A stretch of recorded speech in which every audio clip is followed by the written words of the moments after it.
Alright guys, I'm going to show you why these new model KTMs are the easiest to work on as far as timing, putting a cam in, stuff like that. So when you get the bike in top dead center before you take it apart, you're going to take out this little bolt over here on the other side, and it's got this washer on it, and you're going to put the bolt back in without the washer.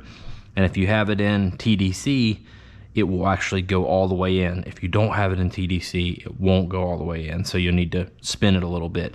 That will lock your KTM or Husky in top dead center, which is super handy. It can't move when you're working on it.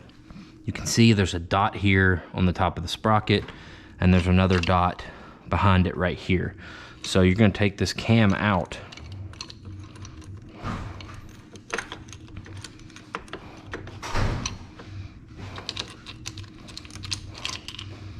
And it's as easy as that. Pull your head off. Now after you replace your piston, put it back in, you're just going to slide the cam back in. Going to use a magnet to get the chain, and then you're going to slide the cam out just enough to get the chain on it, and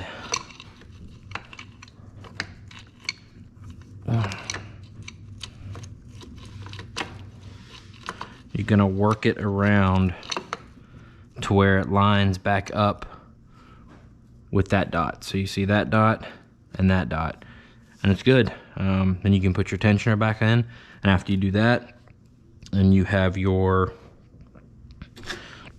cam holder here tied down, bolted down. This cam can't go anywhere. Put the tensioner in, nothing can jump, and you bolt everything on, put the head cover on, and go. So it's that easy, guys.